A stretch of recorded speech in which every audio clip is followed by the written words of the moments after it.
And we're live. A very good morning to you from the Off the Ball studios right here in Marconi House in Diggs Lane in Dublin 2. As ever, if you want to get in touch with us, leave us a comment or hurl us abuse on whatever forum you're watching us this morning. We stream live on YouTube, on Facebook and on Periscope, on Twitter, through our various social accounts. And what a week we have in store. I realise today isn't the start of the week, but it feels like the start of the week for us, right? It does, yeah.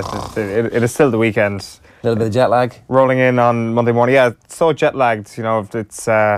what day of the week is it, Eoin? I really don't know. I think it's Tuesday. I think it's 7:45. I still feel like I'm living on New York time, and I feel like I should be having a conversation about why I think Villanova are going to win March Madness or something like that. But instead, we've been given something even better, which is this week that kind of rolls around every year at this point. I think we all get to a point every single year where we're shocked by how great this week is. It's like this weekend happens and this week happens every single year. It is always the kind of the cusp of the Six Nations. It is always Cheltenham. There are a lot of years, though, where we've coughed up 3 tries in the first game against Scotland and aren't really in contention for anything other than pissing England off, which isn't quite the same. There is that, but like we had it last year, and yes, you wake up this morning and you're like, wow, this is the greatest week of all time. This week will never be topped. The most incredible week of sport that you will ever see is here. And every year we seem to outdo ourselves, and it seems like it's a historic moment, kind of like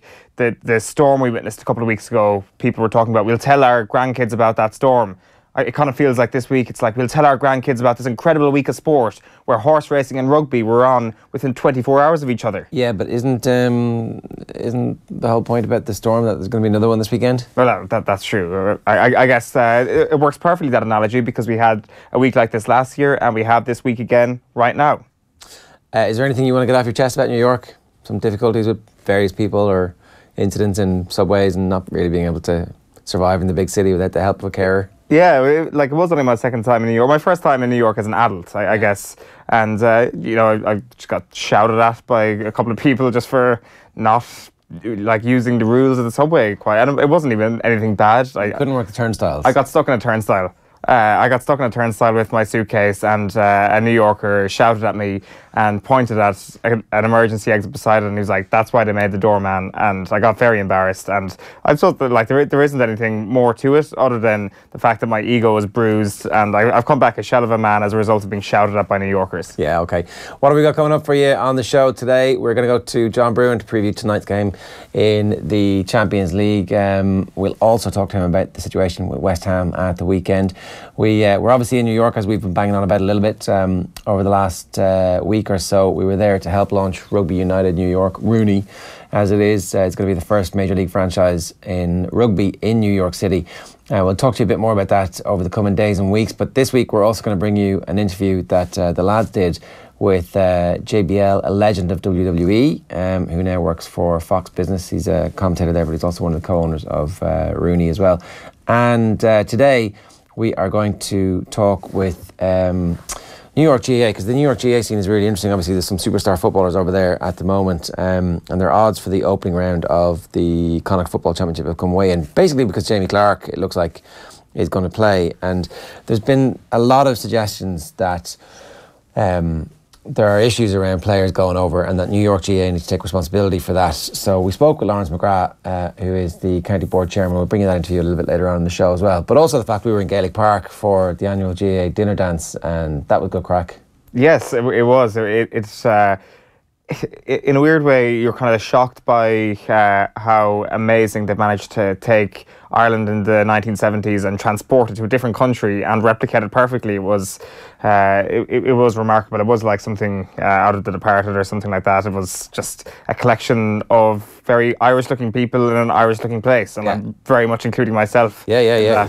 Naturally, obviously, but you kind of realise you're looking around the room at this banquet, and you're like, yeah, there is an Irish look. You could spot an Irishman like a sore thumb out of anywhere, really. And we have it. And that's the one thing I learned. Like, you can do the top 5 things you learned from New York, and it is certainly that there's an Irishman look. Yeah, I was at the airport in the duty free, and the woman comes over and goes, "Oh, you're flying to Dublin, are you, sir?" I was like, "How did you know?" Just red botched face after a few days buying in New York. booze. It's like, yeah, okay, fair enough. Maybe that's what it is. All right, time for the papers.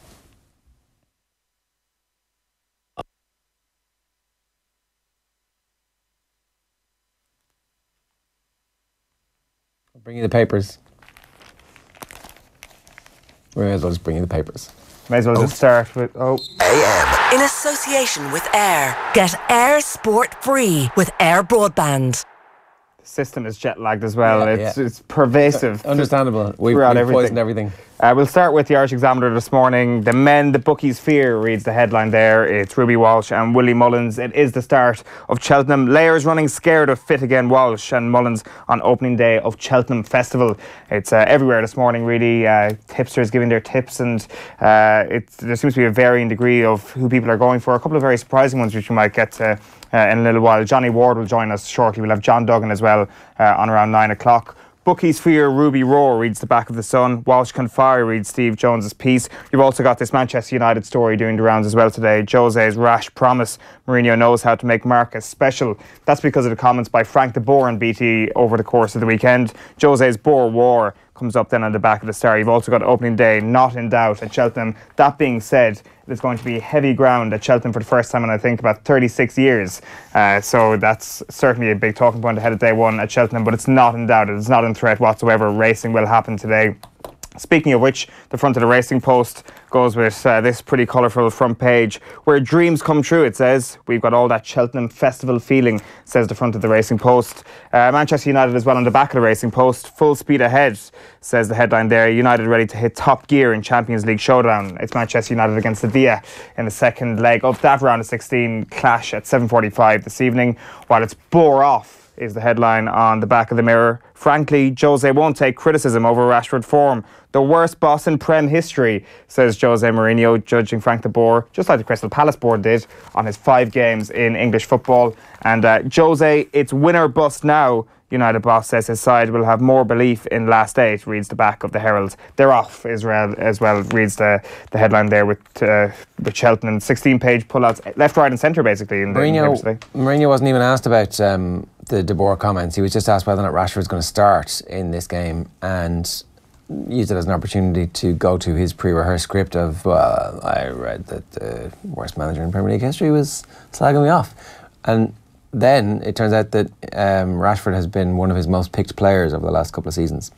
But José Mourinho watches a lot of BT Sport. Like he had a pop at Paul Scholes earlier this season. Does he just like go home and is like waiting for NHL on the fly to start and is somehow stumbles upon Paul Scholes and Frank de Boer spitting fire about his football team? Is this how it works, or is there somebody inside Old Trafford who's like watching all this? He was a BT ambassador for a while, wasn't he? José, oh yes, he was. Yeah, he did some stuff with them. Like, I'm not sure is that relationship going to end, but certainly Scholes and De Boer have felt the brunt of José's comments this season. Maybe that's part of being the deal, is that you're watching the stuff and you're just giving out about it, because then everybody watches to see what's going to happen. Great publicity. Yeah, totally. On a knife edge, it says, but it's not really. Sky suspend Carragher for spitting shame. Jamie Carragher's career as one of the leading TV pundits is hanging by a thread following a spitting incident caught on video that has appalled the football world. So obviously by now you know that Jamie Carragher was caught spitting on a girl in the passenger seat of a car that he wound the window down to gob on. And he's apologised twice on Sky. He was on Sky Sports News and Sky News, and people are drawing comparisons between how the incident around Andy Gray and Richard Keys was handled. Keys apparently apologised early on in the system, but they didn't actually put the apology to air for a good while after that. Meanwhile, pressure built and built and built, whereas Carragher has been straight out to go, oh, sorry about that, really sorry. It was like an out-of-body experience. This bit where I was actually in my body, gobbing on a child. It wasn't me. It's like, definitely, I know it looks like me in the video, and it sounds like me. It really definitely, it is my voice. That's my car, that's my suit. That's my gob nestling gently on the face of a child. It's not me. Out of body experience. Definitely not me. Well, out of character is certainly how he's been pushing it. Is it out of character? I don't know. How do we know? I don't know Jamie Carragher, but he's certainly told us that it is out of character. It's really unfortunate that the one time he spits on a teenager, it gets caught on camera. I mean, what are the chances that the one time you spit on a teenager, it's going to get caught? The one thing I would say about this, and without kind of trying to leap to Carragher's defence here, is that when you, like, the natural comparison is obviously between Keys and Gray and how Sky handled that. But do you not think that the Keys and Gray incident was more of a reflection of their character then potentially this is Jamie Carragher's character. That this really is kind of... I think if you accept the whole kind of rash action, as in this was a moment of absolute disgusting insanity. But why would we accept that that's out of character? Well, is your character not defined by moments like that? I'm saying that this is closer to the line when it comes to accepting an out of character thing, whereas with Keys and Gray, it felt like very much in character, that this had been, we've been eavesdropping rather than stumbled upon an insane moment. I definitely would not make any comparison between what Keys and Gray did and what happened in this instance. That's my point. They're completely separate issues, but it's just how they're being dealt with is interesting. Sky clearly wants Carragher to survive, and they clearly didn't want Keys and Gray to survive. That was the point I was making about that. Gary Lineker obviously weighed in on Twitter with a joke, #Bants. Seems at Cara23 can't do it on a cold, damp Monday night at Stoke. This was in response to the news that obviously he'd been dropped for the Stoke Man City game last night, which Man City won 2-0, by the way. Jeff Shree straight back in. Good luck with your Halo. Threw your toys out of the pram when that Mr. Jake Humphrey commented on a graphics mistake. Did he? I can't remember. Jeff Shreve's remembering that he commented on a graphics mistake is even more petty than Gary Lineker commenting on a graphics mistake. You've gone too early with that one, said Gary Lineker. Read next tweet. And his next tweet was along the lines of, he's apologised, it was very bad, he'll be back at work soon, as he should be. And Shreves goes, no, haven't. Never right, never funny. I mean, it's like the worst joke in football about somebody not being able to do something on a cold, wet Tuesday night in Stoke, and it's about the level that Gary Lineker's humour is perched at, and it's absolutely fine. It's not particularly funny, but it's not unfunny. That's very odd. So Jeff Shreves is obviously on the Sky side in all of this. What does he mean? No, it's not. Never funny.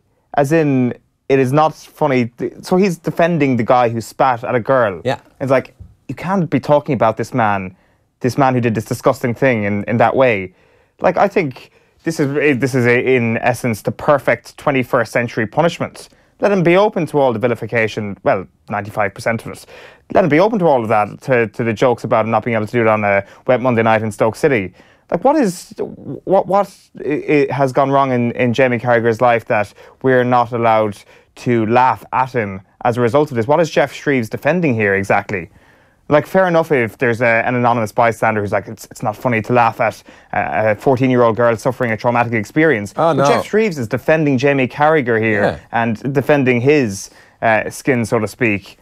Like, it's such that is a very, very strange defence. Oh, it's weird. Albeit of a colleague. It's weird. Like, but, I mean, Jamie Carragher is old enough and ugly enough to be able to look after himself in the bed that he's made for himself, and he can lie in it now. So I don't know what Jeff Shreve's going on about, to be honest. But I do think that, like, what Carragher's done, and if he loses his job over it, like, I wouldn't actually be that disappointed. Are we saying that, like, I mean, also he wrote that column in the Mail a couple of years back where he talked about some Russian spitting at him and how he was so shocked and appalled at such a disgusting thing that was ever going to happen. But, like, now, once getting some minor grief from a football fan after a football match, Jamie Carragher has resorted to spitting on someone. Yeah, classy move.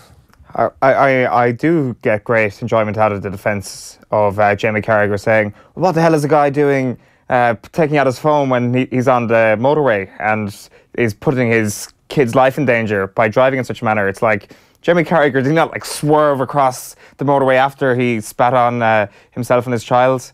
Yeah, I mean, the moral equivalence of like, oh well, that guy's also doing something bad, versus that prevents us from then making any kind of sense of, well, this is who Jamie Carragher is. He is the person who will spit on you. Yeah, exactly. That's the only conclusion I'm drawing from this. Jamie Carragher likes to gob on you. Yeah, like it's certainly the one time that somebody filmed him, he's been gobbed on. Come on. There is that. There have been other, of course, humorous moments, which I'm sure will pop up mysteriously over the next couple of hours, where it's like, oh, look at Jamie Carragher doing this random act of kindness. Yeah. Back when random act of kindnesses were a very popular thing. It's like, oh, that mysteriously just popped up on my YouTube feed. Wow, he's a really nice man. Silva City, 2 wins from title. Back to the headlines. Schmidt may shake up Pack. This is the story from the Times Ireland edition.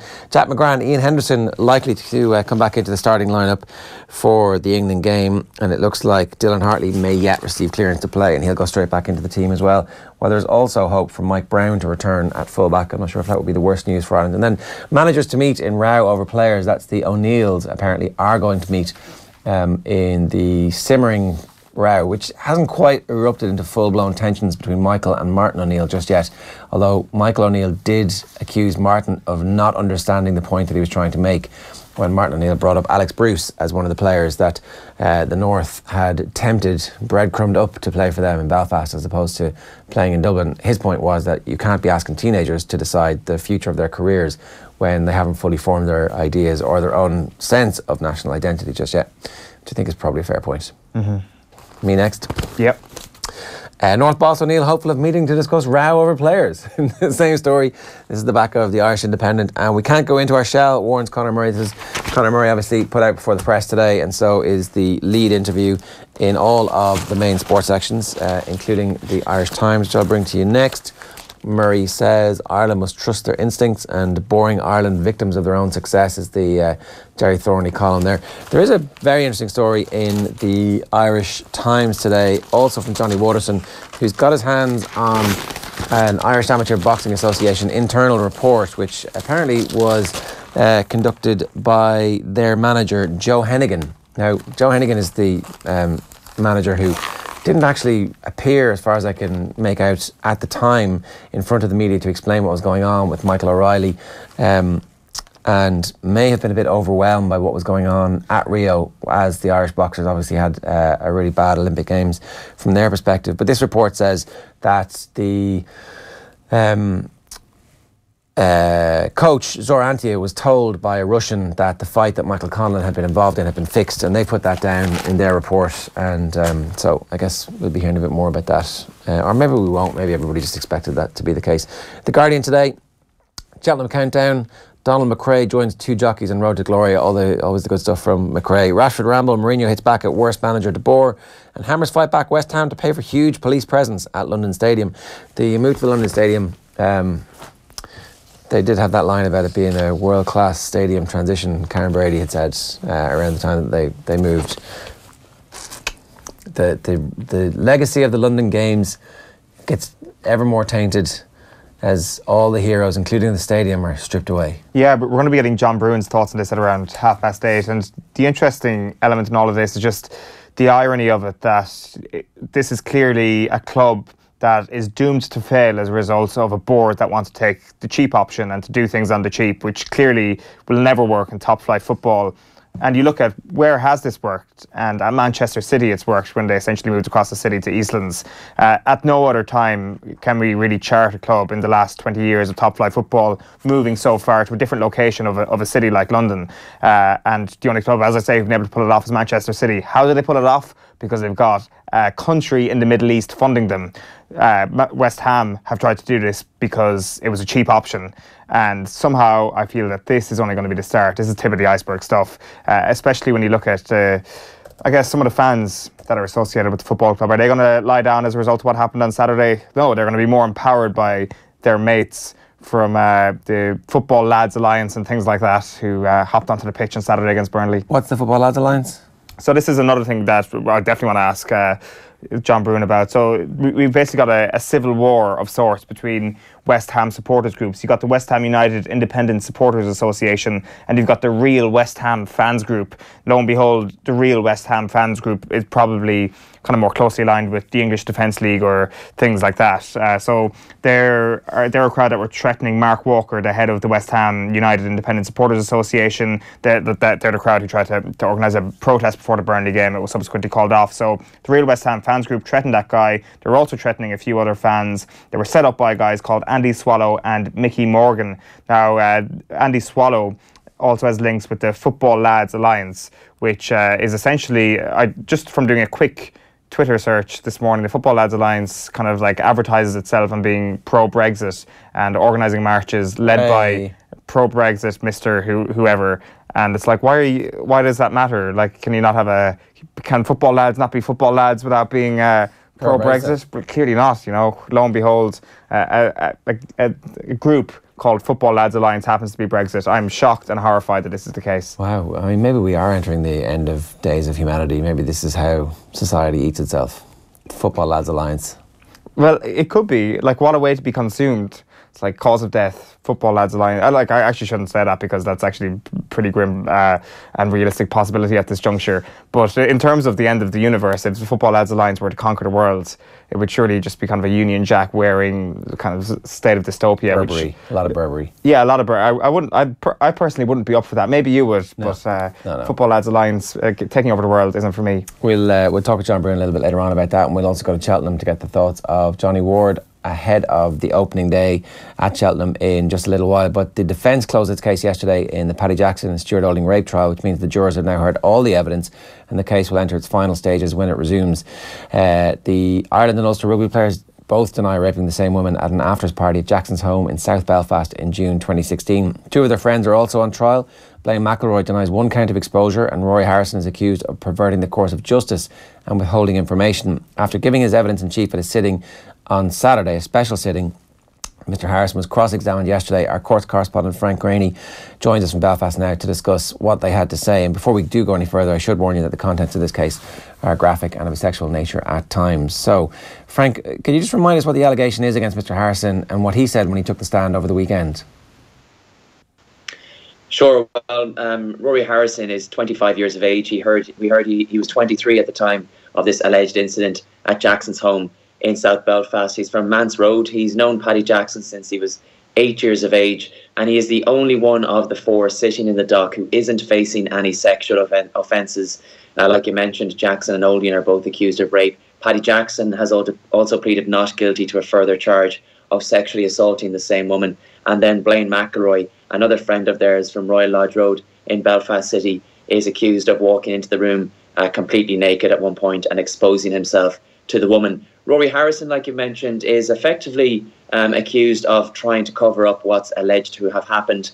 Now, there was a special sitting on Saturday. The reason for that was the trial has been running behind schedule. It was supposed to be finished 2 weeks ago, but it has run past the time frame that was given to the jurors at the outset, and they lost 2 days last week due to a juror being ill. So the jury agreed to sit on Saturday to make up for lost time, and when they did, Rory Harrison was the final of the accused called to give evidence from the stand. And he was asked about the night. He said that he had just returned from a family holiday in the early hours of June 27, 2016, and that he met up with his pals, the other three accused. We heard they went to Blaine's house. They were watching the football. He said that he had about 6 cans of Carlsberg before they went to a pub to watch England playing Iceland in the Euros. More drinks were had there. He said they then went to Ollie's nightclub in Belfast City, which has been mentioned throughout. Obviously, the complainant was there as well. And then he spoke about going back to this afters party at Paddy Jackson's house with 3 other girls. The complainant was there as well, and then obviously the other 3 accused. Now, he said at one point he was chatting to one of the girls, Laurence, and she has given evidence earlier in the trial of walking into the bedroom at one point and telling her friend that she thought she'd just walked in on a threesome, and she told the court that she didn't feel like she had witnessed a rape. He said that he was speaking to her at one point and he spotted over her shoulder the complainant sitting on a sofa, and he said that he noticed that she was staring at Paddy Jackson and that she was fixated with him. He said that he spotted her later following Paddy Jackson upstairs. He assumed they were going to his bedroom. He said then slowly but surely the party started to draw to a close, and he decided once everyone else had left that he was going to go upstairs and say goodnight to Paddy before he got a taxi home. He said he went upstairs, and when he did, he spotted the complainant standing at the top of the landing just outside Paddy Jackson's bedroom. He said he didn't take much notice of her. He said she was fully dressed. The door of Paddy Jackson's bedroom was open ajar. He said he stuck his head in to say goodnight to Paddy, and he said that Paddy was completely naked, that he was under the covers, but he could tell that he wasn't wearing any clothes, that he was half asleep, and that when he said goodnight to him, he just grumbled something along the lines of, "I'll see you tomorrow." He said he went back downstairs then, and he was in the sitting room trying to get a taxi, and he was having a bit of difficulty. There were no taxis in the area. He said then that the complainant came down the stairs and joined him in the sitting room. It was just the two of them. He said she seemed a bit upset. She was a bit quiet. she wasn't saying anything. He said that he agreed to take her home in a taxi then and dropped her home. And he said that on the way back in the taxi, she was a little bit more upset. They had exchanged numbers earlier in the night, and they had exchanged some text messages afterwards. When he dropped her home and he was on his way home in the taxi himself, we heard that he texted her to say, "Chin up, you wonderful woman," and that when he got home and he was lying in his bed, he sent her a link to a song. He couldn't remember the exact song that he sent, but the reason that he sent it, he said, was because he felt that she was upset and he just wanted to cheer her up. We heard the next day then that he received a text message from her to say that what happened last night was not consensual, and that he met his friends for lunch in a restaurant in Belfast City, where he claims they didn't discuss what had happened the night before. We heard he was then, the police called to his house 2 days later after the woman had made a complaint. He was treated as a witness at that point. He wasn't suspected of doing any sort of criminal offence. He gave a witness statement to police, and then he was arrested and questioned under caution in October of 2016, so some months later, and he finds himself now before the court facing and denying these charges. Okay, so most of what you've outlined there would have been the answers that he gave to the questions that the defence lawyers and his lawyers would have been asking him. So when the prosecution lawyers come on to cross-examine, what was the general direction that they sent that line of questioning in? Well, yes, Toby Hedworth is the prosecuting barrister, and he was given an opportunity yesterday to cross-examine Mr. Harrison. The prosecution's case, and Mr. Hedworth outlined it at the very beginning of this trial in his opening address to the jury. He believes that when Mr. Harrison gave this witness statement to police when they called to his house 2 days after the alleged incident, they claimed that he withheld information and that he essentially misled them and their investigation. And Mr. Hedworth accused him yesterday of doing that to protect his friends. He said that this allegation was made, and once he received this text message from her to say that what happened last night was not consensual, he said alarm bells were ringing and that they effectively circled the wagons, and that when they met for this lunch in Soul Food in Belfast City, that he doesn't believe that Mr. Harrison did not mention what happened the night before. This text message was significant, Mr. Hedworth said. The fact that she had texted him to say that what happened last night was not consensual, and he didn't believe Mr. Harrison when he said that he didn't tell Paddy Jackson about that text. And when he asked him why he wouldn't have told Paddy Jackson about that text, Mr. Harrison said he simply didn't believe the woman.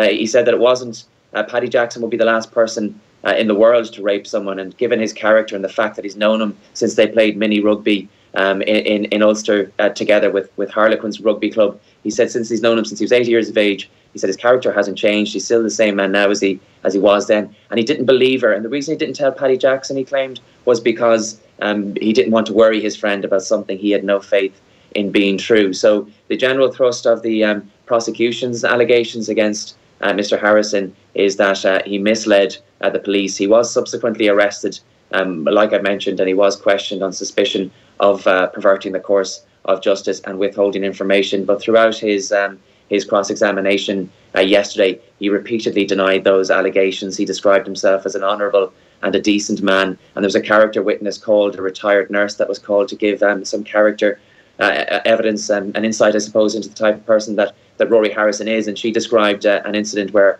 herself and her daughter were having some difficulty getting some luggage on a bus, and that Mr. Harrison helped them. She described him as a gentleman, and she said that she was shocked when it emerged these allegations had been made against him. The defence then closed its case, like you mentioned, yesterday afternoon. And so, Frank, what happens next now?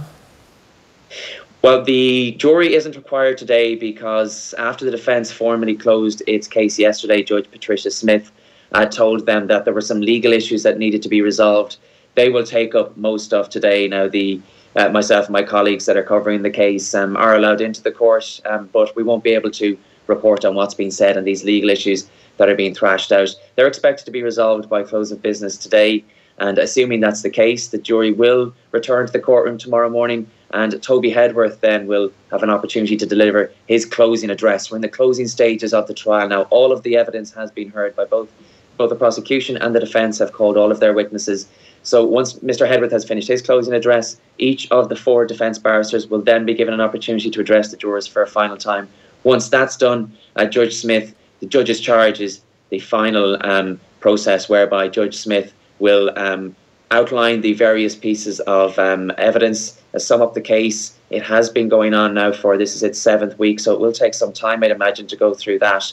Once she's done that, she'll give them some direction on the legal issues that they'll need to, that they will be restrained upon when they go and begin their deliberations. And once she's finished, the jury will then be asked to retire to their jury room and decide on the various charges that the 4 men are accused of. So we could have another week yet.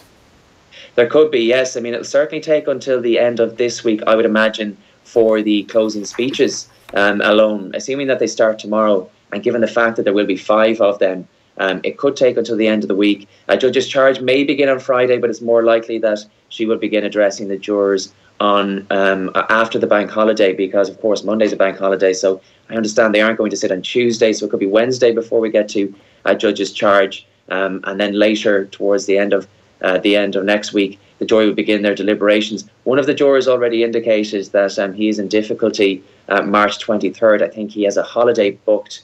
So obviously they're eager to get things wrapped up by then. That's looking unlikely, so they may need to make some sort of arrangements or see if there's something that they can do, that they can go beyond that deadline. All right, Frank Greaney, thanks very much. Our courts correspondent in Belfast. Obviously, we'll keep you up to date with anything that happens in that case from Frank. Let's move on to racing now. AP McCoy was in studio right here with Keith Andrews on the 7th, episode 7 of the Keith Andrews Show last Thursday. You can listen back on our podcast, so you can watch the whole thing on youtube.com/off the ball, and just hit subscribe there so that anytime we go live you'll get all the good details of it. Keith Andrews Show is broadcast live across offtheball.com and on all our channels every Thursday from 12:30.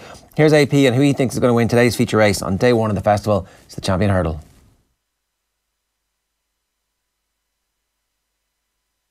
I'd say Buveur bomb-proof. If anything, he looks better than he was last year. I'd say Buveur bomb-proof. If anything, he looks better than he was last year. It's hard to say because he hasn't really beaten in, but that's because he's been so impressive. He's a very good jumper. He goes in any ground. He's won over 2.5 miles at the entry, so he stays well. He's very adaptable in terms of how you ride him. He could make the run, he could drop in. Very solid horse. Faugheen was an exceptional champion hurdler. When he last won the Irish champion hurdle in 2015, I think it was, or 16, he was so impressive. What he didn't do in Leopardstown the last day was he wasn't able to get a horse like Stuart Sunday who beat him out of his comfort zone.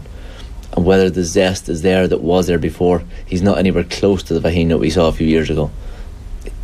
And he I'm not saying he needs to be, but he needs to be at a much higher level than he was in Leopardstown. He needs to improve dramatically. Willie Mullins is a genius, but it'll be his greatest training performance if he gets him to win a champion hurdle.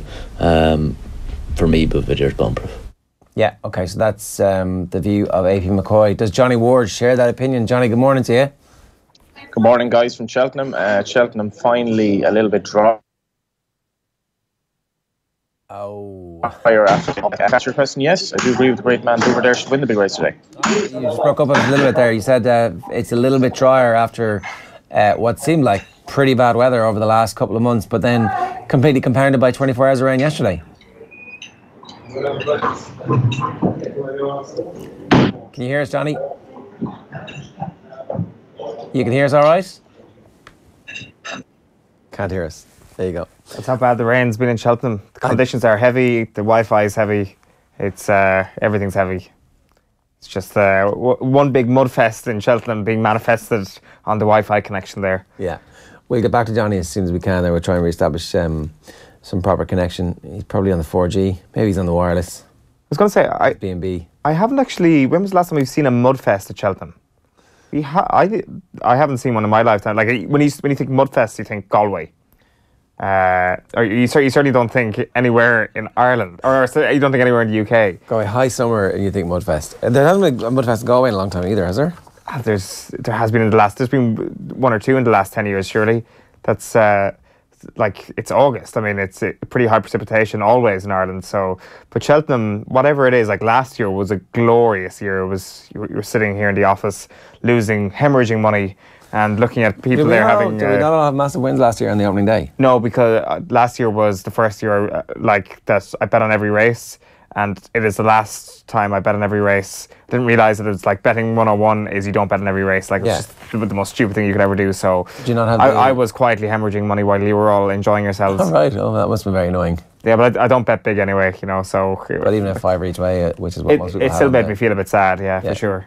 It's not going to happen this year, though. This is the year. You're just going to back Buveur there? Well, yeah, I think we could put this to Johnny Ward if we get him back on. But just in terms of Buveur there and these odds-on horses, I was reading Wayne Bailey in yesterday's Irish Independent, and Bailey's analysed data from 32 high-profile meetings in the UK and Ireland over the last 10 years.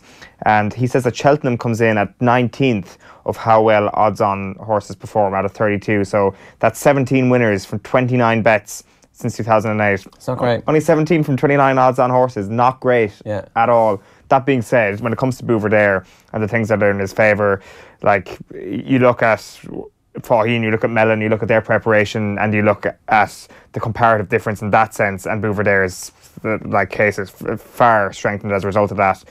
So it's not just the quality of Buveur there. So I don't think the Buveur there comes into that category. It'll probably make that 18 from 30, you'd suspect. But I'm sure we can ask Johnny that if you get him back in a moment. Johnny, of course, big fan of the odds-on bet. It's like an odds-on horse could be worth a good bit of money to you, but clearly, according to Wayne Bailey, that's not the case. Well, there you go. We've got Johnny Ward back, I hope, with a decent connection to Cheltenham. I don't know if you heard any of that there, Johnny, but Owen's making the point that odds-on horses, according to one piece of analysis done at Cheltenham, haven't fared particularly well down through the years.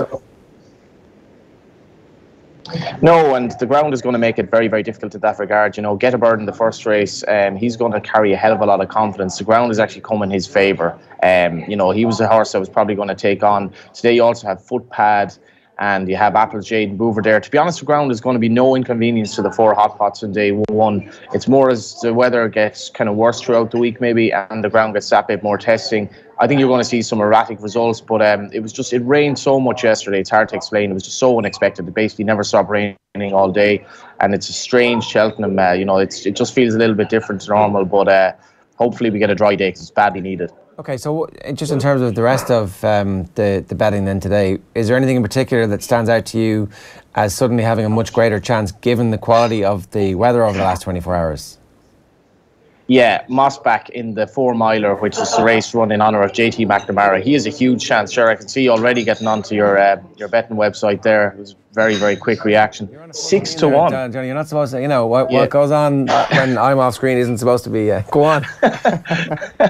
6 to 1 on day one. Lisa O'Neill, of course, Dublin rider. She won the race last year for Jigginstown and Michael O'Leary and for Gordon Elliott. So history can repeat itself here. I'm much sweeter on Get a Bird the first race than I was because of the ground. But have a little savour on Debouché at around about 33 to 1 in the first race as well. Okay, so Debouché each way, obviously at 33 to 1 in the first race. And why suddenly a bit more sweet on Get a Bird in the first? Get a Bird probably wants further. He might jump right-handed, but his best performance so far over hurdles was on really bad ground at Punchestown. And I thought Mengdi Khan, who was behind him then, trained by Gordon Elliott, was going to really narrow the gap today on nice ground. But I've totally given up on him now because you basically talk for 6 months about Cheltenham thinking it's 99% chance it'll be good to soft, but it's not. So you have to kind of revise your opinions on the eve of the race, and Get a Bird is going to carry a lot more confidence now. I think he'll be well back in the first race since Ruby Walsh kind of back riding at Cheltenham as well. He may try to go out in front, but the ground is going to make it a lot easier for him. Like us all, he's been a little bit fragile. One of the big contenders in that race as well is going to be Kalashnikov, and everybody seems to be talking about this performance at Newbury recently where he took off after the last hurdle in, I think, similar enough conditions, but you've got the trainer Amy Murphy who's saying that she'd rather it wasn't raining as hard, but then at the same time, you know, it's Amy Murphy. If it was a bigger name, if this was a Mullins horse or an Elliott horse, you'd suspect that Kalashnikov would be even shorter odds. Absolutely, Owen. You know, 25-year-old trainer. I don't know if it's ever been done before. She's very young, but she knows what she's doing. And this horse has been well touted all year, really, and will definitely thrive in the mud. His performance at Newbury, when he looked like he might be held by a Mullins horse coming to the last, he absolutely demolished him afterwards. But Patrick Mullins wouldn't put the second horse in the same league as Get a Bird, I'm told. Debouché was your saver in the first, was it? Yeah. trained by Mags Mullins, who would be a sister-in-law of Willie Mullins, a really, really shrewd trainer, great operator down in Carlow. And she's not sending him over for the day out. Like, she wouldn't be sending a horse over unless she thought a good chance. And he was second in the champion bumper last year with two very good horses behind him. All right. What's your take on kind of, I guess, so many omens and things like that when it comes to Cheltenham and horses going well at certain points in the festival and certain trainers and jockeys going well at certain points of the festival? And you think back to the first race last year and Le Bake with Gordon Elliott and Jack Kennedy. This year in the first race, I think they're 14-1 or so with Mengley Khan. Does Mengley Khan have a chance in that? And is there something that, I don't know, maybe gives more belief or anything to the Elliott Yard that it's like, right, we're going to set down a marker again this year from the very first race? Oh, the sound's gone. Can you hear that, Johnny? Wondering about Mengley Khan's chances in the first. There you go. That's a bit random. I guess we'll get John Duggan on a little bit later on at around 9 o'clock to finally give us some answers to these deep questions that we have about horses like Mengley Khan. That was certainly one last year that I realised things aren't going to go well for me this year. Because was it Mellon that ran in the first last year? Oh, wait. No, go on. You go and ask that question again. It was this. I'm trying to recall last year, Johnny, about Mullins' horse in the first. Was it Mellon that got beaten by Le Bake? And I was just wondering about Mengley Khan in the first this year, if we might see a repeat. I know it's 14-1 now, but if we might see a repeat of Elliott and Jack Kennedy kind of delivering a turn-up for the books, really. I was sweet on that horse on until the ground changed. I mean, he was well behind Getabird the last day on soft to heavy grounds. He's a flatbred horse. Normally they want nicer ground. I thought he'd a great chance of getting closer today, but not anymore, because there's no real reason on similar ground to Punchestown why he should reverse the form. It's just unfortunate. A lot of horses have been prepped for this festival all year, and now they're getting terrain that wasn't suitable at all. But the mentioning omens, it's a big week for Jack Kennedy. He's only still a teenager. He doesn't turn 19 till April. He has some really big rides, notably Sampro on the Wednesday, and they will be disappointed though with the ground for Mengley Khan in the first, so I wouldn't be with him. Tell me a little bit then about what you expect from Willie Mullins and from Ruby indeed, because we haven't seen that much of Ruby obviously through injury this year so far. Yeah, he had a nice kind of prep for having a winner at Thurles on Thursday, and he's taken it fairly easy to come back. He didn't rush himself back. He's getting on a bit, and I wouldn't really worry about Ruby. The big thing is he doesn't really have that many difficult rides. If you're riding the likes of York Hill, which he isn't today in the Champion Hurdle, I'd be a little bit worried because maybe he's not going to be at 100%, but he'll be at 98, 99%. It wouldn't bother me at all. Willie's horses are coming here in excellent form. He had a 4-timer there at the weekend. And you know yourself, Ger, an awful lot of Irish money is going to rest on Willie and Gordon Elliott. I think between Willie Mullins, Gordon Elliott and Nicky Henderson, they account for, I think, 3/4 of the favourites at the meet. Okay, so you would expect a big weekend, certainly from the two Irish lads anyway. That there's nothing in the build up to this to suggest that we won't have maybe not as amazing as last year, but certainly right up there. Absolutely, it's going to be a big weekend for a lot of Irish lads, I would have thought. All right, we'll let you go. And a crack is good this year with all the rain, or does it dampen spirits in any way? It dampened it yesterday, but there were only kind of, the track was only really journalists and kind of, I suppose, the obvious personnel. But no, it'll get going today. And, if you have a few Irish winners today, it'll be Party Central later on. Here's hope. All right, so Mossback is the main tip in terms of the weather. Anything else you want to give us before you go? Mossback, and I would be fairly sweet on Footpad as well in the Arkle. I think he's a great chance. And the Plotting Shed in the last race each way. Can't go wrong each way for Gordon Elliott. All right, good stuff. Footpad and the Potting Shed. The Plotting Shed. It's the potting, but we'll look it up. The Plotting Shed, yeah. Cornelius Lycett was on the show last night and also tipped the Plotting Shed. And it seemed a little bit of a tip that I was like, nah, he's only saying the Plotting Shed because it's a good name. But then I realised it's Cornelius Lycett, and he's a racing journalist, and he knows a little bit more about this thing than we do. And Johnny Ward's obviously just after tipping him as well. So the Plotting Shed is going down on my A4 sheet of paper right there. What are we looking at there? So the Plotting Shed, the Plotting Shed. Yeah, exactly. 7-1. We might get into this over the next couple of days, but I'm not sure if you subscribe to the idea that we badly need English winners this year. That it's getting to the point of ridiculousness at this stage that, obviously Irish racing is in rude health at the moment, but there's only so much kind of English beating we can really handle. We need to lose a festival for us to enjoy the wins again. No. We do, though. No. Like, I mean... No. It's like the Ryder Cup. It's like, oh, it's terrible. We keep beating America. Oh. And then you realise that it's very important that we continue to beat America and rub their faces in the dirt.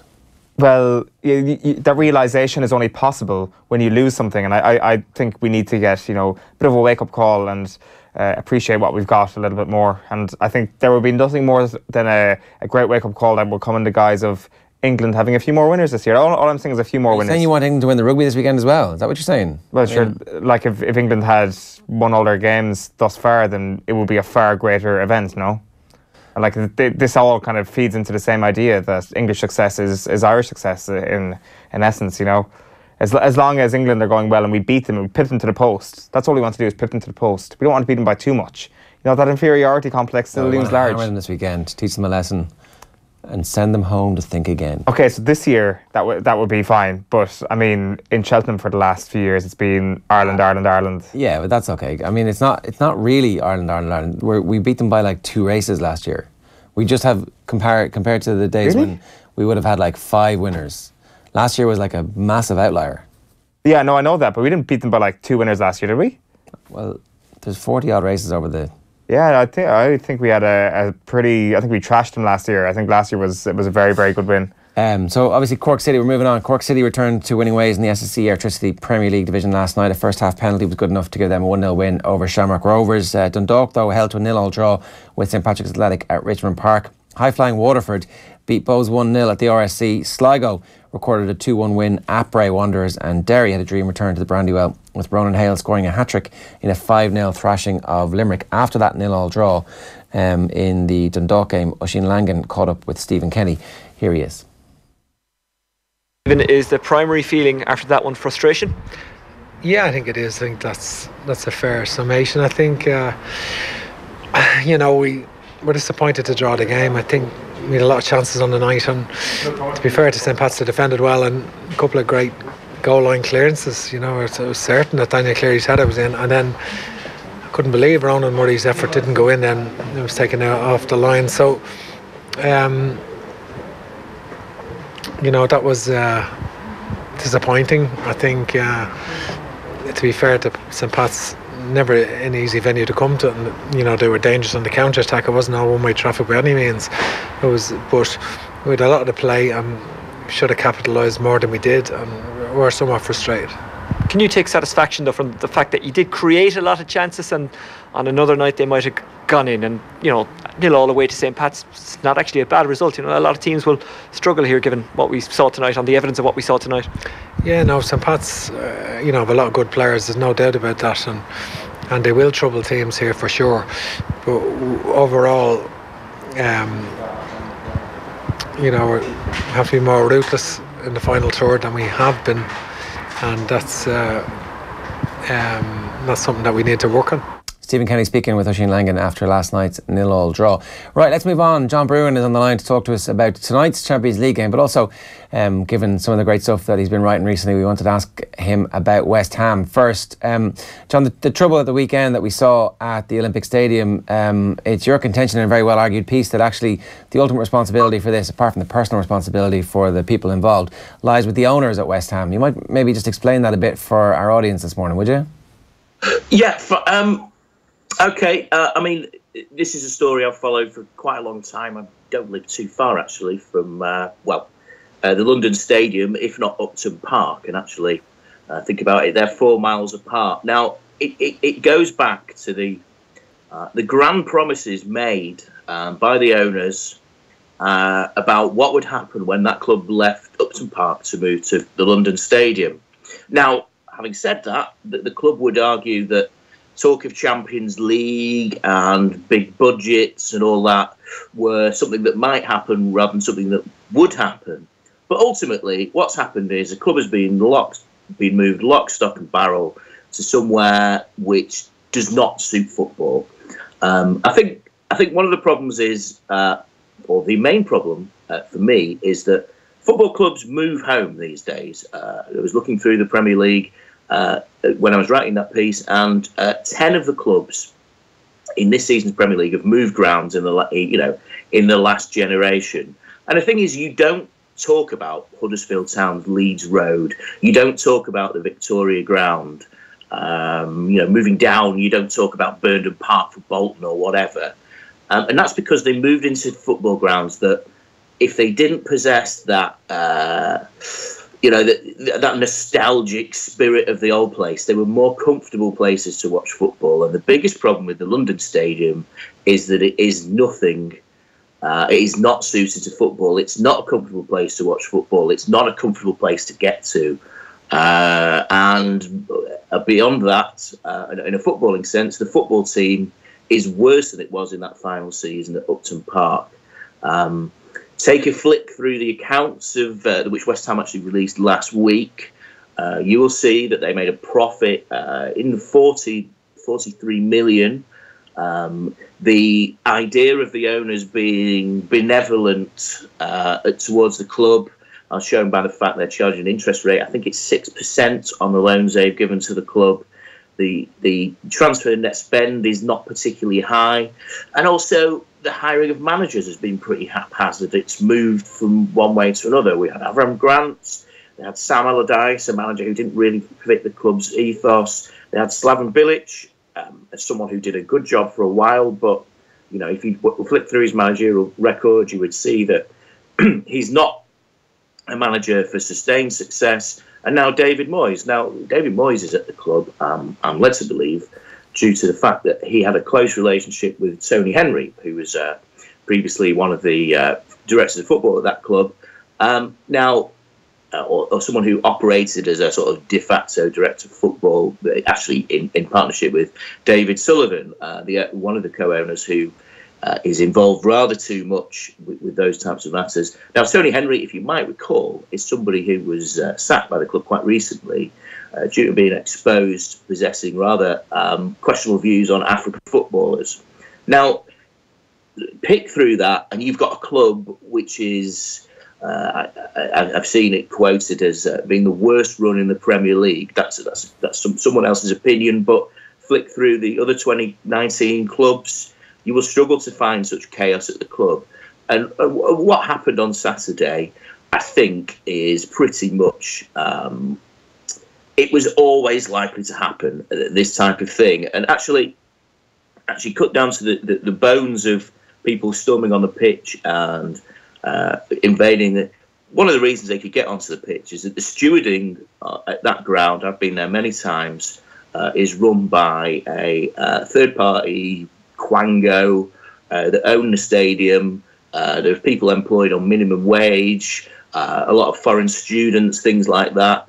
And, confronted with a 40-year-old, 100-kilo football hooligan, they're not going to get in the way.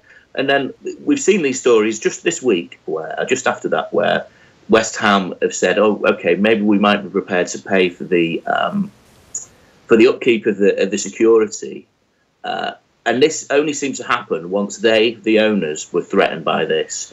I think if you speak to a lot of West Hams, they will tell you that the security problems have been there ever since the stadium has been opened. But previously, the owners, the cheapskate owners, were prepared to accept the low quality of service that the company that owned the London Stadium was providing. Pick through all that, you've got a club in a real mess, and it's no wonder people are getting angry.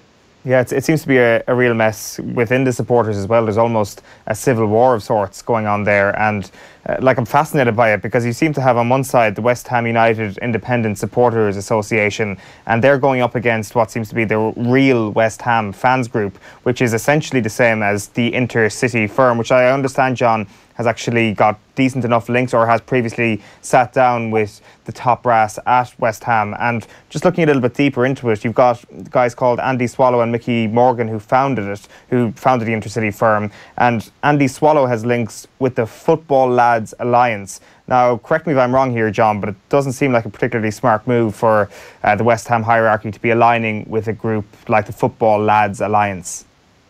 Well, absolutely. And the story was broken last week by our friend Miguel Delaney, and it's not been denied. That there is no denial from the club's owners that such a meeting has taken place.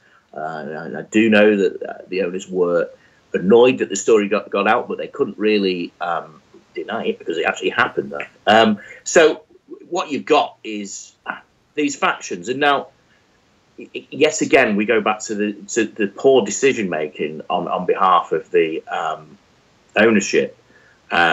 I've dealt with the West Ham Independent Sport Association a couple of times. Pretty dyed-in-the-wool fans, want the best for their club, pretty respectable group of people.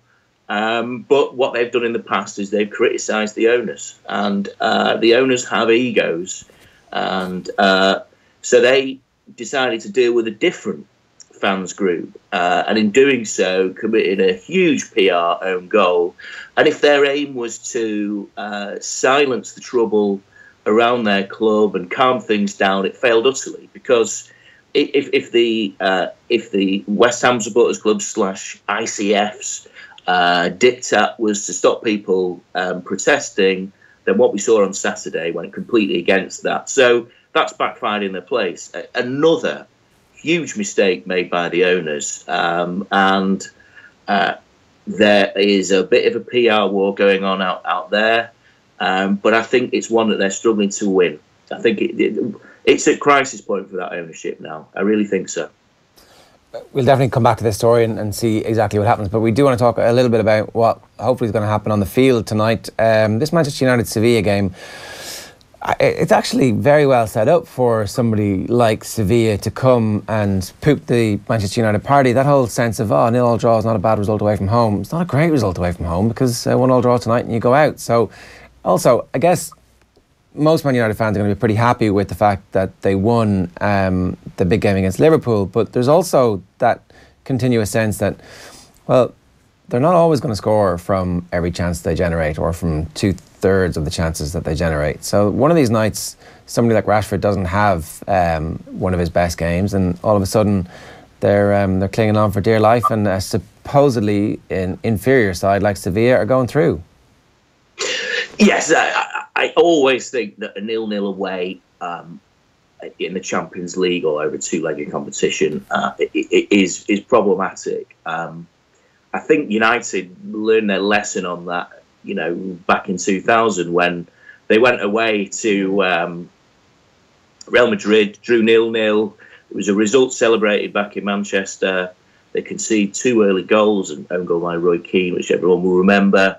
And then they're chasing their tails. And again, they held a similar 10 years ago. In fact, they attempted something similar against Barcelona, got a 0-0 away, hung on for a 1-0 win. But anyone who was at that game, I was hanging on for dear life. Now, Sevilla are not of the grade of the Real Madrid of 2000 or the Barcelona of 2008.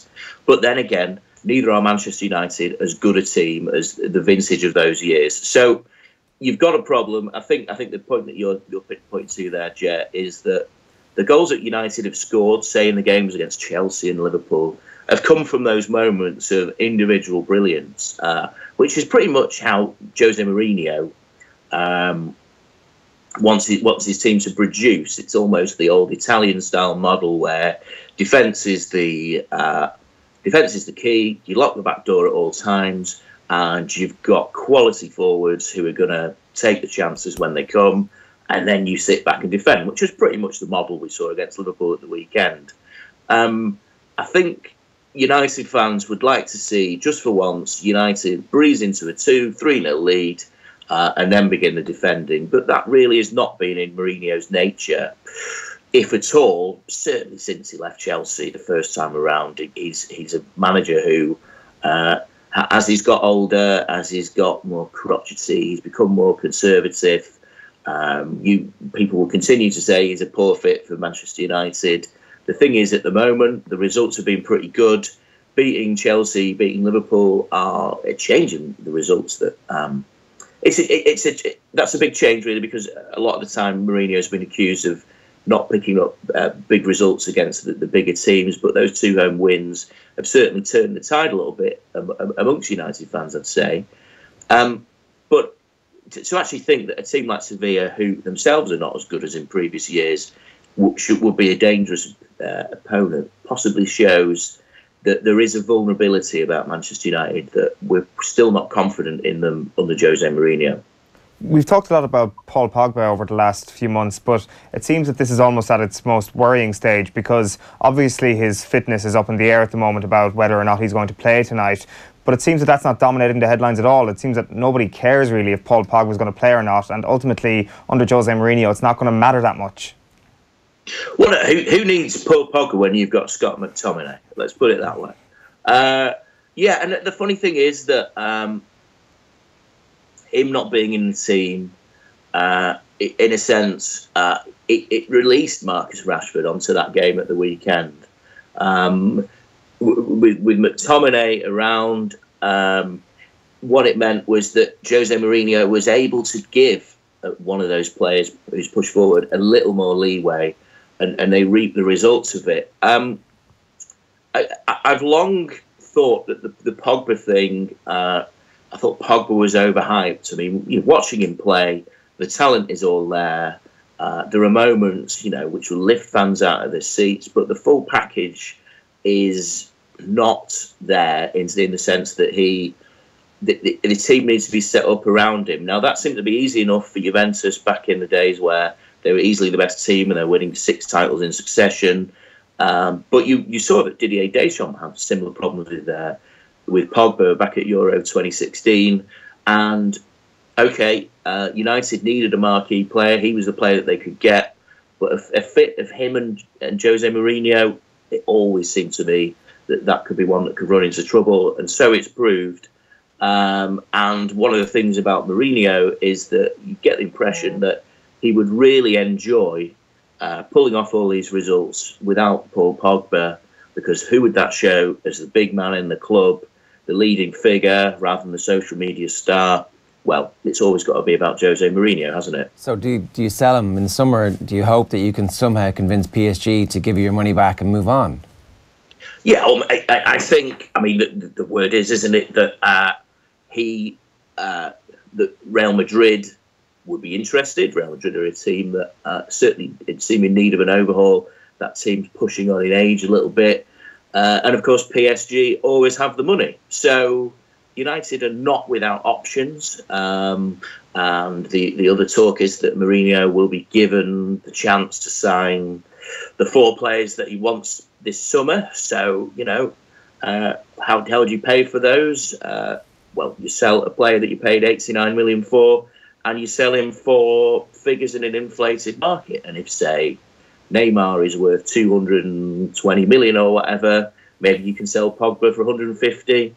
Then we can start buying other players. It's a bit of a win-win situation for Mourinho, because it can't be said that he hasn't tried with Pogba. Yeah. I think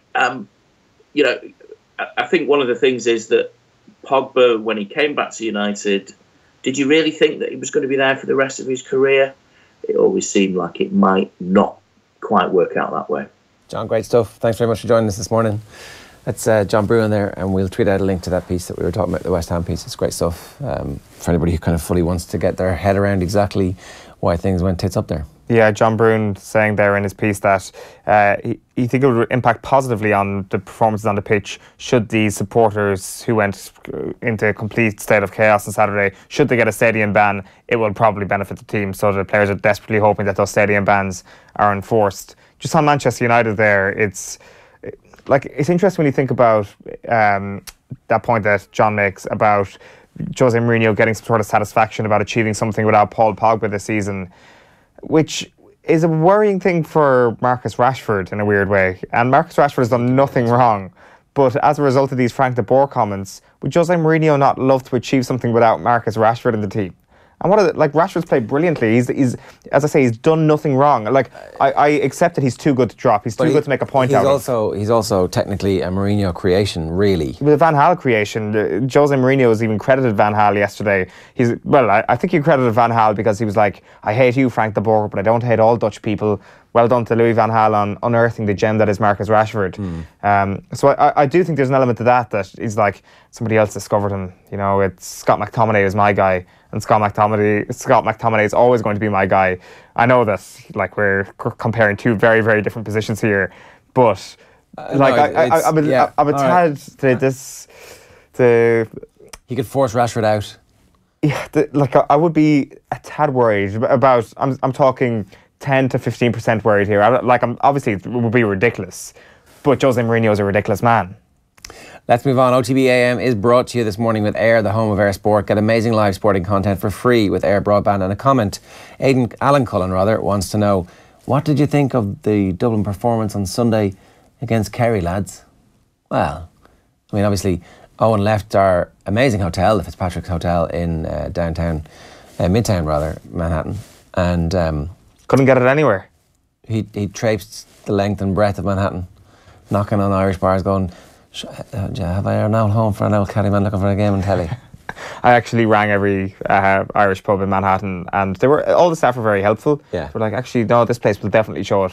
And no, we're not showing it, they said, which was deeply unfortunate. There is David Clifford looking sullen. I'm going to watch it this evening.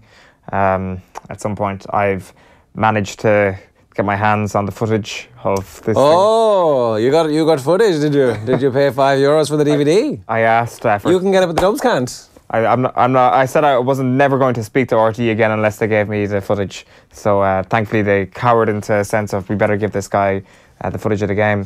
Just so that you can prepare yourself for how upset you're going to feel, we've decided to introduce a new slot to the show where we're going to show you the most disgusting animals that we can find on the internet. So here we go. Have a look at this one. This is that is a spider, Owen. Okay. That is a giant spider clinging to. This is in Australia. The spider has decided that he doesn't want to drown, and so has decided that you can see the 8 legs. How do you feel looking at that? Fine. Yeah. Why do you think is there some sort of arachnophobia kind of suspicion or something? Yeah. And general creepy crawliness. You're looking there. What's coming next? There's nothing coming next. That's it. You look uncomfortable. There it is again. Look. Yeah, it's a pretty cool spider. Right, so we were obviously in. That was weird. Yeah. I was like, what was that? Is this like? Well, we like I felt more heartbroken and I felt more worried looking at David Clifford with his head down there. We should have done chin up, David. In order. That was our. Well, this is our rat in the shower moment. Yeah. Well, like it's that was particularly disgusting. But that was just weird. Like it was kind of skewing two things. That's the only thing that kind of got me weirded out about that. That's all. All right, you've recovered. Well done. In Queensland, apparently, it was rescued by the locals shortly afterwards. I wouldn't really rescue that spider. I think I would like. Well, they're all part of the community down there, aren't they? Like you can get I presume they have like friendships with these spiders. You know, develop relationships with them. That's what Australians do. That's my view of Australia right there. Never been, never want to go. We're going to bring you some more pieces from New York in the coming days. But here's a piece we recorded outside Gaelic Park with the New York GAA president, Laurence McGrath. He had a couple of interesting things to say here about fundraising and people coming to the States to raise funds, particularly given how much money they themselves need for the refurbishment of Gaelic Park. Have a look.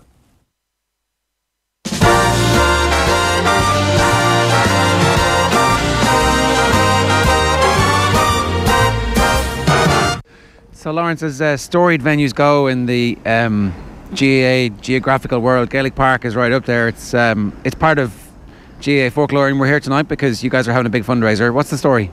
Yeah, tonight's our annual banquet, our 84th annual banquet. It's New York GAA is 104 years this year. It's been great. The games have been played here. This is our 83rd year now in Gaelic Park. And it's like a home for the Irish whenever they come abroad. Tell us a little bit about how the actual system works. So Gaelic Park is kind of the home of all of the other teams because you've got a bunch of teams and a bunch of clubs. We've been learning a bit about it over the last few days. Yeah, like Gaelic Park is where most of the Gaelic football is played, the adult football, and a lot of kids games too. But we'll be starting in April, and we have two games weekly, every night. We usually have 3 games on a Saturday.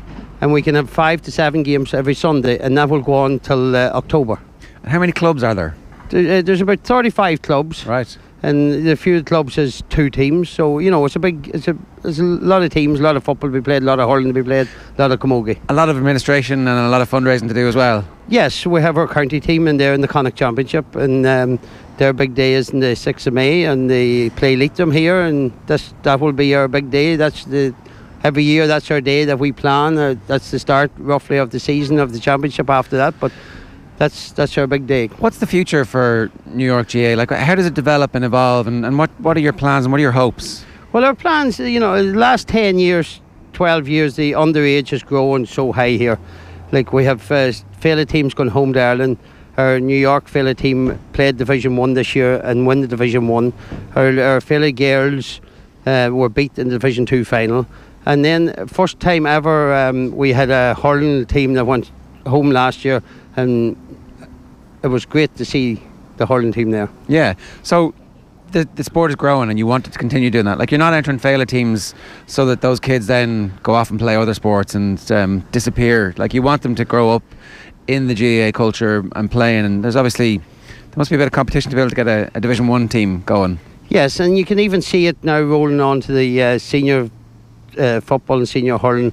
A lot of the American kids are playing, a lot of them getting their places first 15, and it's great to see. And our future is that hopefully that all these American kids will have their own positions, be able to play with any Irish person, and that's the main thing. That's our goal. Okay, talk to us a little bit about the funding, will you? Because I know that there's been a bit of controversy really about counties coming out and raising money and the GPA coming out and raising money, and there's a sense that maybe they come out and they take from the local GAA community, but they're not necessarily always giving back.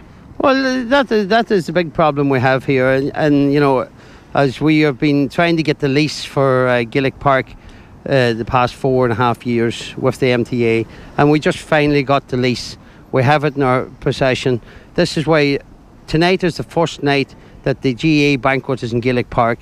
It's the first night we have a lease for Gaelic Park, for the bar and for the restaurant, and after the game in May, we're going to tear this down and we're going to build a brand new building. Right. With clubhouse, with 2 dressing rooms, doctor's office, medical office, a small gym for our county team, and we're going to have offices on the 2nd floor for every position, for the minor board, for the girls, for the ladies, for our senior board, and we're going to have conference rooms, and it's going to be like for the GAA, and also not for the GAA, it's for the Irish community. Dancing, whatever has to be used, they're going to get it, and they're going to get it in there. So no doubt you're pissed off when people are coming and taking from your fundraising pool. Well, yes, but particularly now this year, I would like all these counties and the GPA to give us a break for 2 years, because we have to raise close to 3 million ourselves here, and it's only fair, because I think if we went to Ireland as a New York board and tried to raise money in Ireland, I don't think we'd be welcomed. It's tricky though, isn't it? Because there's lads, I know Wexford were out recently enough, and there's a long tradition of Wexford legends who live here, Art Foley and all that kind of stuff, and I know a bunch of people who work in the city who want to give back to their own. It's that same tie with home that brings people here, that makes them want to support their own county. Yeah, but it is tricky, and you don't like standing in anybody's shoes, but they have to respect the New York board and the New York people, that they're taken out of our pockets, especially now if we are going to go and fundraising for ourselves. We're going to get this built, and we don't want to have a debt or anything whenever we are finished here. So I would, ask them to stay away for 2 to 3 years. How long do you have the lease for? The lease from the MTA will give us 10-year lease, but that's the MTA will only give you a 10-year lease. And they will renew it every 10 years. And if you build on it and if you put roots down, then in 10 years' time they're not going to come and say, "Here, I like the work you've done here, thanks very much." No, they'll definitely not. And what's in our lease is that the money that we put in, if something did happen or go wrong, or they did need the building, but they don't need it, like it's a piece of backyard to the MTA, so. But we would get our money back. That is in the lease. And tell me, Laurence, what about the players coming out every summer? Like, where do you stand on players coming out? Because I know a lot of money from the club seems to go in that direction, when actually, in fairness, if it just went centrally, it might be a better investment long term into the games for the individual clubs. Do you know what I mean? Yes. Well, I understand that, but we have put rules in the last 2 to 3 years, different rules. We put in a rule that any player in an inter-county championship panel could not come for the summer here. Now we just passed another rule that about the league, any player that's on the National League or the Championship will not be able to play here. How do you guys feel about that? It's good, because it's given our American kids that's growing here. So you were in favour of that? Yes, I am in favour of that. Yes, I am in favour of that, because it's going to cut down the cost of clubs, and it's going to cut down everything. I don't mind a person is immigrating. We all immigrated here. And we all started to play football, and we got together, and Gaelic Park was the place where you come and got work, accommodation, and you met friends away from home. Well, that starts to make sense then, because somebody was saying to me the other day about the costs involved in running some of the county teams, some of the club teams here, and it seemed crazy that individual benefactors would give money to the club instead of giving money centrally to help everything. But actually, if you stop that flow of players, then maybe they rethink their investments. Yeah, well, if you stop the big inter-county player, the big championship player, the big player that played in the league and the county teams at home, and you take out a regular club player for the summer, or a student that needs a few dollars to go to college or go to school, I think there's nothing wrong with that, and they deserve and a lot of them, if they do stay, it's a benefit for New York, and it fixes the problem of actually the benefactor putting the money in the hands of people who are just coming out for a short period of time, and actually it centralises things a bit. So it looks like a clear sign of progression. Yes, it is progression, and the board there right now is a great board of officers in the last few years, and we had problems in New York. We won't say that, but we have tried to fix our problems, and I think we have great communication with Croke Park and the Connacht Council now, and we're all getting on. One last thing, Rugby United New York are going to be playing their games in Gaelic Park. I think the league is officially going to start next year. That was a bit of a sea change, I think, in popular opinion about whether or not rugby should be played here, but it seems as if everybody's living harmoniously. Well, yeah, I welcome rugby. My son plays it in high school and he's going to college to play it, and I have no problem with the rugby. There's a lot of Irish involved with the rugby. I got them in here to play on the 24th of March. It's going to be a big day for them. It's one day that we're going to test to see what way it's going to go. Hopefully it's going to go right for everybody, and it'll be another bonus for the community. Yeah, and so that's the thing though. Like you're not really in competition with rugby in New York, are you? No, and we're far away from home, and we help each other here. If it's rugby, soccer, whatever it is, we're all Irish. We all come here to make a living, and you know what? We have to support each other. Anything that you want to tell the people back home about GAA in New York generally, and some of the misconceptions that people might have about it? Well, the GAA is in a good place in New York. It's never been a better place. Like, there's going to be close to 500 people at this banquet tonight, and it's the first night we have had it in Gaelic Park. It'll be the last night we have it in the old Gaelic Park, and hopefully by this time next year the new Gaelic Park will be built, and we will be having our opening night here. We'll come for the launch party. Laurence, good stuff. You're welcome. Thanks very much. Yeah, it's a pretty interesting stuff there, asking for a 2-year moratorium on visiting fundraisers, not just the GPA but counties as well. So it'll be interesting to see if that's because obviously the counties can go off and do their own stuff, and sure, Donegal themselves were out a couple of years back raising money. So like, it's hard to turn down the rich expat who says, come out, I have a few lads, we'll raise 50 grand. It's like, well, yeah, we can do with that, Yeah, there is also kind of a case of who's to say that the rich expat isn't more aligned to his county back home than he is to New York GAA, and wants to do everything for, like, if they've gone and they've made a living in New York and made it big and have a lot of money to give, and they want to help out their home county, then why not invite a couple of their players out? Well, there's the question I was asking about, the amount of money that's being spent on the county teams out in New York. Like, talking off the record to various people, astronomical amounts of money are being spent on the preparation of the teams in the club championship in New York. Like, a figure of 280 grand for one team was quoted, and now you have to take some of that with a pinch of salt, but like, that was obviously the highest spending team, and you'd be like, wow, that's a huge amount of money. And if that money was not given to players but was instead given to coaching and setup and facilities and all the things that a club is supposed to be, then perhaps this would be far more sustainable in the long run. So maybe that is one of the fringe benefits of players not being allowed to come over as easy as they have been in previous years. Yeah, maybe. There is also kind of an element that, every single dollar that's going into GAA on that side of the Atlantic is good. And I mean, the more you keep people interested, the better, because you'll then get second generation players potentially, which will lead to a better New York team of people who are actually based there on the ground and aren't just there for a year or two, and in the long run New York benefits. Well, they won Faugheen last year for Division 1 under 14. For the first time in a long time, is it? Or the first time ever? First time ever, yeah, which is a huge achievement for them. So anyway, let's move on. Conor Murray obviously was out in front of the media yesterday at the IRFU's press conference. Here he is speaking about the build-up to Saturday's Grand Slam showdown. Yeah, a bit of both. It was a bit of a weird feeling on Saturday evening watching the England game and knowing that we had effectively won it. And I think just by people's reactions, obviously there was we said well done to each other, but there's something more, something we want, something more that we want, and that's going to be our focus this week. And yeah, to be champions going into the last round, you got to take confidence from that. That's happened for a reason. We've worked really hard for that. And that'll give us confidence going into this week. We won't get carried away with ourselves. We still, it's the flip of what happened last year, and we know what England's motivation is going to be like. We know how tough it is over there. We know all the things that are going to come into this game. So, it was a bit weird winning it, and we're having another week left. But I think there's a hunger in this playing group, coaching group, everyone involved that we want to go one more. Do you think that you still kind of haven't hit your peak? You've won the championship, which is amazing, but is there a feeling among the camp that you can still even step up a little bit, and maybe you need to do that for this game? It's the perfect time to do it.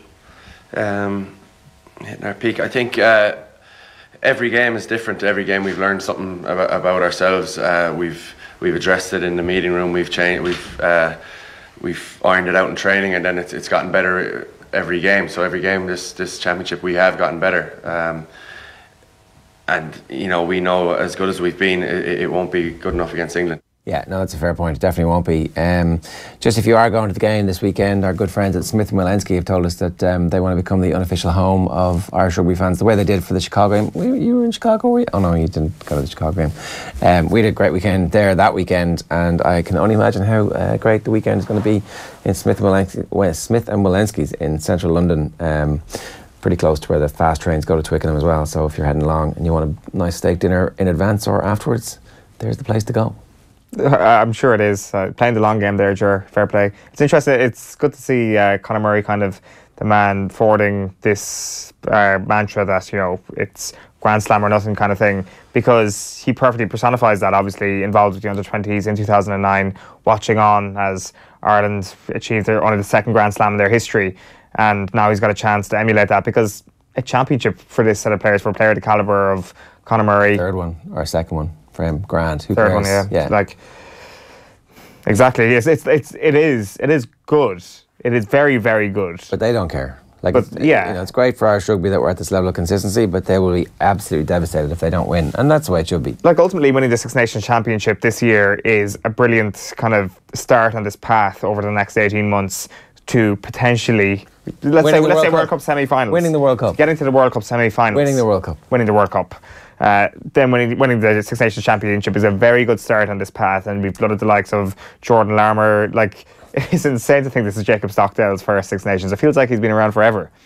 It's an incredible try-scoring record. And you've blooded the likes of Dan Levy, James Ryan. So it's been a hugely positive thing, but in a purely kind of singular level. And what we will remember from the Six Nations, it's Grand Slam, but to a certain extent, nothing. All right.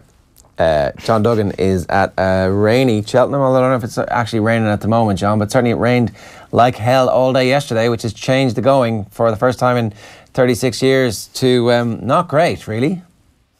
Ger and Eoin, good morning, and it's Christmas Day here. And look, the most important thing is we've had a dry day and dry night and a dry day today. So the going is very testing. It's going to be heavy ground. That's going to be unusual. I mean, I've been here 17 years. I've never had a heavy ground festival. So it's going to be difficult for the horses to jump out of the ground. It's going to be a war of attrition, both for the punters and for the horses and for the jockeys over the next 4 days. But this is Cheltenham. This is the big show. And whatever the conditions, we're going to enjoy it. When you're studying the form guide for any racing event, how does the heavy ground change it? Is there any particular metric you're looking at and you're thinking that's the thing that's got the most importance now? I presume staying is one of those things. Stamina and jumping, guys. I think you've got to be. When I was going through the form last night, I was just looking for horses with heavy ground form. You might have horses that don't run very well on good ground. It could be out with the washing in previous years at Cheltenham, but if they've got heavy ground form, they come into the equation completely. Because when other horses, because the thing about Cheltenham that's different about Cheltenham is they go at a very fast pace here, regardless of the ground. They go at a much faster pace their horses in the races than they would in normal races. And that will mean that horses that are mudlarks and love staying and want to stay 10 miles will be thereabouts. But it's also important to jump well. And I think that, for example, the horse in the second race, Footpad in the Arkle Chase, is a brilliant jumper. He's got form over further in France on heavy ground. So to me, I think he looks an absolute bomb-proof bet today, Footpad in the second race. Whereas I would not fancy Petit Mouchoir because I don't think he's got enough experience over the fences and probably would prefer better ground. Yeah, so Footpad at the moment, or certainly when we were coming on air, was still about evens. But I'd say... Yeah. Pardon me, over the next while you're going to start seeing massive changes in prices, and that's going to be the case particularly today, but for the rest of the week really, if the ground doesn't improve. Yeah, and for example, Might Bite in the Gold Cup on Friday is the current favourite, but will he drift? Because I would expect that he probably prefer better ground, and we don't know if he's going to stay the distance. So a horse like Native River in the Gold Cup will come in. You'll see horses coming in and out. Will Altior run in the Champion Chase tomorrow? We still don't know that. Nicky Henderson has to confirm whether the horse who was lame yesterday is ready for the race. Will Duggan, who's got heavy ground form, will people actually start plunging into Duggan? This miracle story. He hasn't run since the festival last year when he was injured. Will Duggan be actually the plunge horse tomorrow? I think a lot will depend, Ger and Eoin, on how well Ruby and Willie do today. They got Get a Bird in the first, they got Footpad in the second. Willie's got Rathvinden in that 4 mile chase with his son Patrick on board. They've got Benny de Dieu against Apples Jade in the Mare's Hurdle. They've got a few in the Champion Hurdle against Buveur. We don't know what Faugheen's going to do today. It's like there's a lot of question marks around Willie, but there seems to be an awful lot of confidence in Willie Mullins and the yard that they're going to have a good week. I'm feeling of confidence about Willie's runners this week. I think he's a good bet to be champion trainer. Were you this confident about their chances with regards to day one at the outset of day one last year? Because obviously the first 2 days were a disaster for the Mullins camp last year. Yeah, but I think Willie said at the time that it wasn't that the horses weren't running well, it's just that they were beaten on the bad horses on the day. It's very hard. Willie's been coming here over 30 years, and Willie, his first winner at Cheltenham was in 1995, and he's only taken off in the last few years. So Willie was coming here and having winners once every few years. It's very difficult to win here, but what we've seen in the last few years, Eoin and Ger, is that it's become almost expected that Willie will win and that Gordon will win, and Willie had 6 winners last year, and I think sometimes you can be the victim of your own success, because Cheltenham is completely changed. When I was here in 2002, I think we got about 5 winners, and now we'd 19 winners last year. And now when I'm looking at the races, when I'm studying the form overnight, I'm actually looking at, apart from Nicky Henderson, really, are there that many English trainers? Paul Nicholls is off the boil. David Pipe is not doing as well as he did. So I'm actually looking for the Irish horses like Any Second Now with Ted Walsh, Gordon Elliott's Tycoon Prince today, Rathvinden. Gordon Elliott has got a couple of the 4 milers. He's got Moss back. He's got Jury Duty. I'm actually looking at the Irish horses as the horses that I want to be looking at, more so than the English horses, because the way that Cheltenham's gone over the last few years. Will we go through a couple of races and actually get some of your tips for us? So we were talking earlier on a bit about betting strategy, maybe before we get into it, and Eoin said he learned his lesson last year by having a bet in every race, and ultimately it was carnage for him. Eoin. It was a stupid thing to do, John, I know. Eoin, it's okay. You're a young man. You're a young man.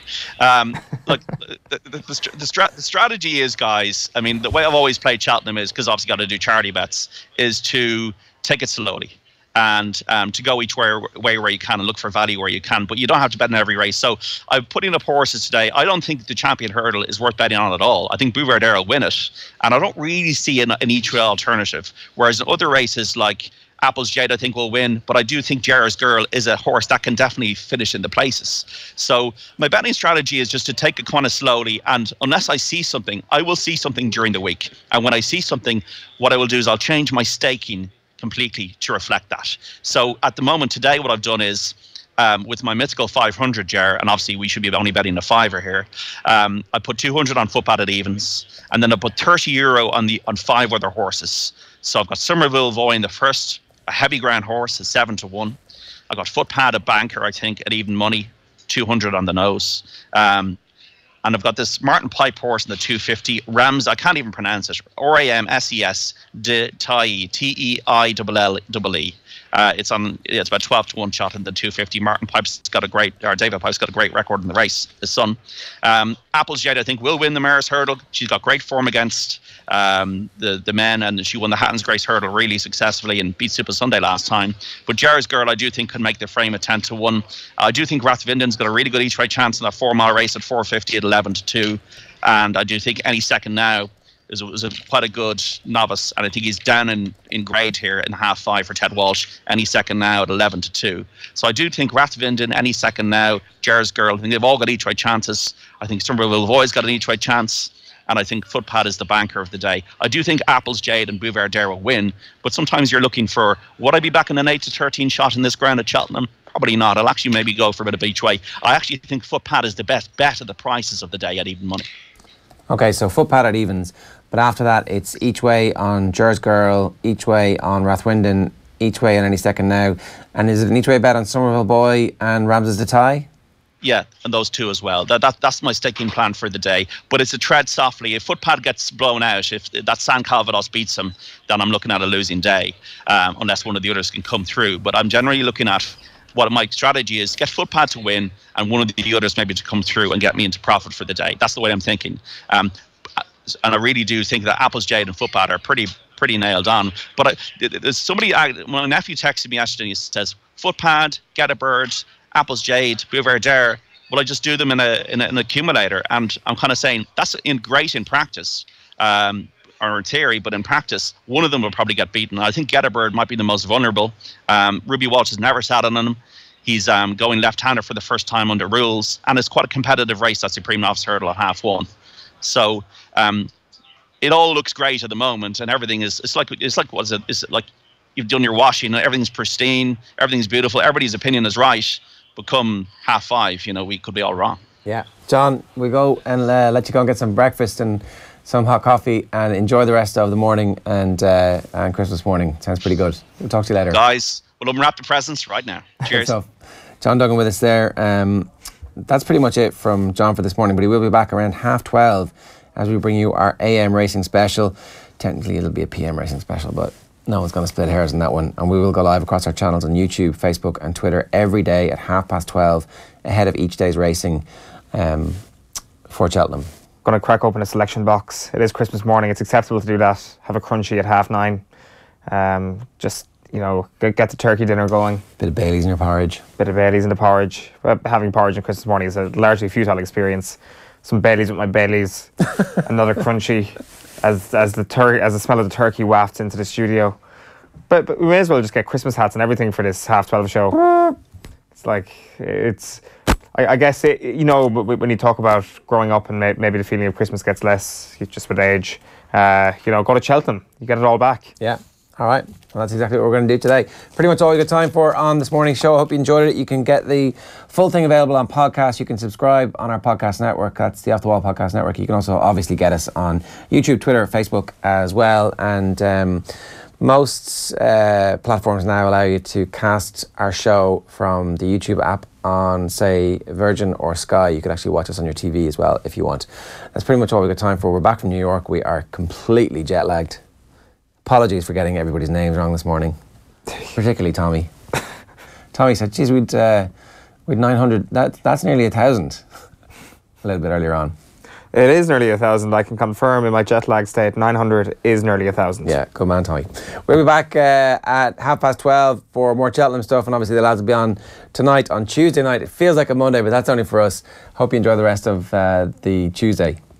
OTB AM. In association with Air. Get Air Sport free with Air Broadband.